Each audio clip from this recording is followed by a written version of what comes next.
Dear friends, ചക്കക്കുരു പാട ഇത് നമുക്ക് ഫ്രൈ ചെയ്തെടുക്കാം. അതിന് വേണ്ടി ചക്കക്കുരു നന്നായിട്ട് ക്ലീൻ ചെയ്തെടുക്കുക. ഈ അറ്റമൊക്കെ നമുക്ക് കട്ട് ചെയ്തെടുക്കാം. ചക്കക്കുരു പാടയിലേക്ക് മുളക് പൊടി, മഞ്ഞൾപ്പൊടി, വളരെ കുറച്ച് ഉപ്പ് ആയിട്ട് നന്നായിട്ട് മിക്സ് ചെയ്തെടുക്കാം.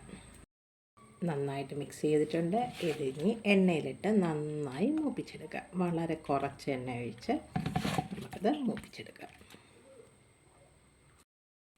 എണ്ണ ചൂടാക്കാൻ വെച്ചിട്ടുണ്ട്. ഇതിലേക്ക് പാടകളിട്ട് കൊടുക്കാം. നന്നായി മുരിച്ചെടുക്കാം. തിരിച്ച് മറിച്ചൊക്കെ ഇട്ട് നന്നായി മൂപ്പിച്ചെടുക്കാം. ചക്കക്കുരു പാട നല്ല പാകത്തിന് മൂത്ത് വന്നിട്ടുണ്ട്. ഇതിന് നമുക്ക് കോരിയെടുക്കാം. യമ്മി ടേസ്റ്റി ആയിട്ടുള്ള ചക്കക്കുരു പാട ഫ്രൈ ആയിട്ടുണ്ട്. എല്ലാവരും ട്രൈ ചെയ്ത് നോക്കുക. വളരെ ടേസ്റ്റിയാണ്. നല്ല ക്രിസ്പി ആയിട്ട് ഫ്രൈ ചെയ്തെടുക്കുക. Okay, take care.